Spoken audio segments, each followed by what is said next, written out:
মিছিলের পর আজ এসসি অভিযান, আজই শিক্ষামন্ত্রীর সঙ্গে বৈঠক চাকরি হারাতে। যোগ্যদের চাকরি ফেরাতে কি করবে সরকার? খুব ভালো হয়েছে, খুব ভালো হয়েছে।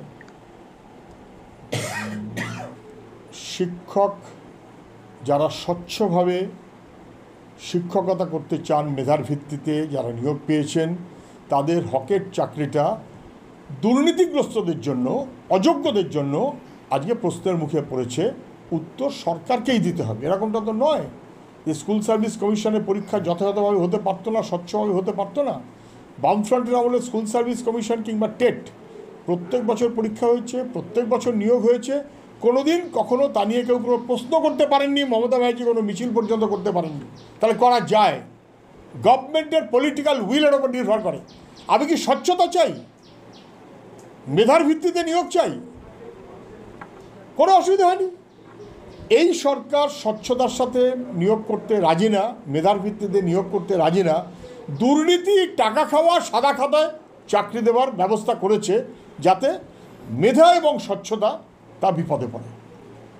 যারা লড়াই করছেন তারা বিক্ষোভে বসেছেন, মন্ত্রীর সঙ্গে তারা কথা বলবেন। আমার মনে হয় মন্ত্রী বসবেন আর কি বলবেন আমি জানি না, কাজ তো 3-4টে। এক,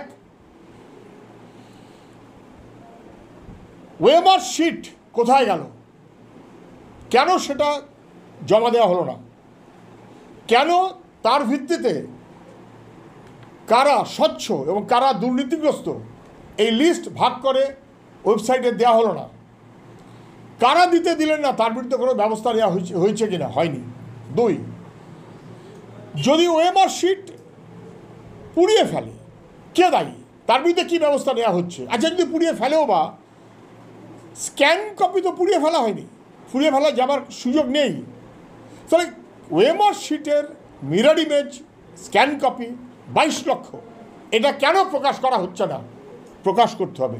3, যাদের দুর্নীতি করে যাদের নিয়োগ হয়েছে টেন্টেড, কোর্টের ভাষায় তাদের খারিজ করে টাকা ফেরত দেওয়ার কথা বলেছে কোর্ট, সেটা অবিলম্বে ব্যবস্থা করতে হবে।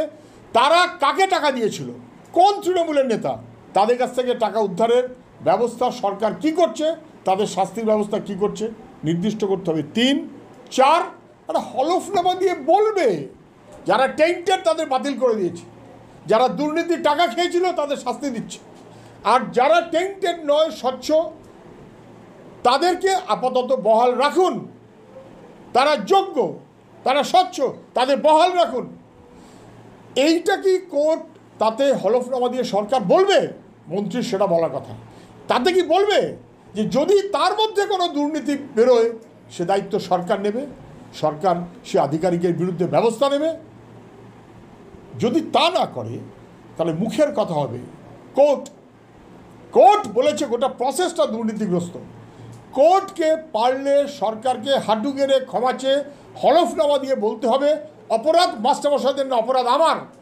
যাদের বাতিল করেছি, বাকি আপনি বহাল রাখার ব্যবস্থা করুন, ওদের দায়িত্ব আমরা নিচ্ছি, ওদের মধ্যে কোনো দুর্নীতি বেরোলে আমি শাস্তি দেব। বলতে পারবেন? বলুন। সমাধান হওয়াটা কঠিন কাজ বলে আমি মনে করি না। Hour heart goes with those, তাদের সঙ্গেই আমরা আছি যারা স্বচ্ছ এবং যোগ্যতার সাথে চাকরি পেয়েছেন।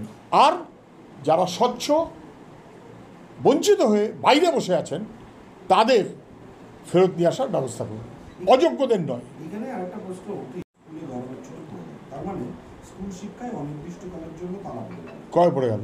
30 তারিখ থেকে হবে। 30 তারিখ থেকে পরবর্তী নির্দেশ না আসা পর্যন্ত গরমের ছুটি। বিষয় মানে 30 তারিখ থেকে ব্যাপারটা এরকম হয়ে যাচ্ছে।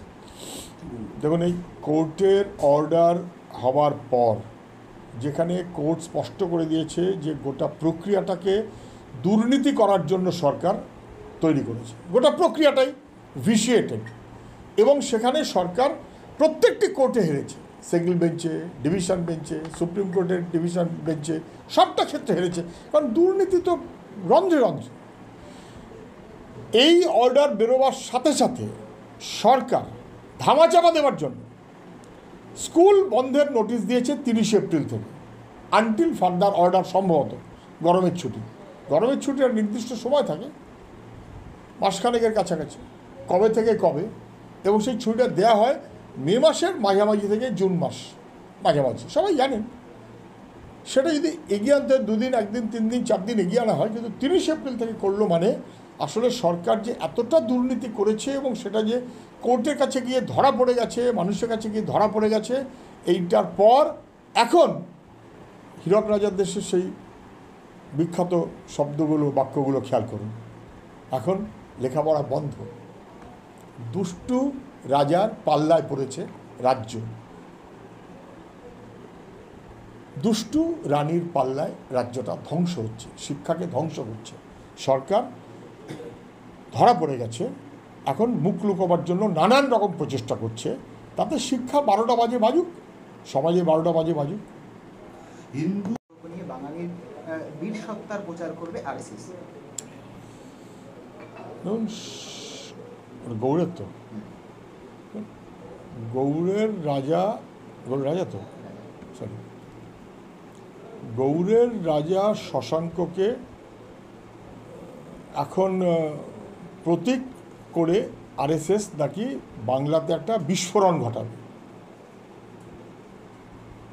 মানে বোঝা যাচ্ছে যে বিজেপির দেবার মতো কিছু নেই, আরএসএসের দেবার মতো কিছু নেই। এবং আরএসএসের নেতারা তারা যে ব্রিটিশের বিরুদ্ধে লড়াইতে বিশ্বাসঘাতকতা করেছে এটা সবাই জানে এবং বোঝে। অথবা পশ্চিমবাংলায় তাদের যারা নেতা ছিলেন, ধরা যাক শ্যামাপ্রসাদ মুখার্জি, তারা যে আর বিকোচ্ছে না, এইটা বিজেপি এবং আরএসএস বুঝে গেছে বলে প্রায় 1500 বছরের পুরনো শশাঙ্ককে তুলে এনে এখন বাংলার স্মৃতিপটে ভাস্বর করতে চান। আসলে বাংলার স্মৃতিপটে যারা ভাস্বর আছেন তাদের সবাইকে ওরা ভয় পান। নেতাজি, রবীন্দ্রনাথ, নজরুল, এই থেকে শুরু করে স্বামী বিবেকানন্দ, রাজা রামমোহন রায়, বিদ্যাসাগর, অমর্ত্য সেন, এইসব ওরা ভয় পায়। এইসব ওরা ভয় পায় বলেই 1500 বছরের পুরনো ইতিহাসে গিয়ে পৌঁছেছে। ওরা চলতে চলতে আসলে ডাইনোসরের দিকে চলে যাচ্ছে আরএসএস। বলুন ডাইনোসর খুঁজে আনতে ভালো হবে। তারা আরো বলছে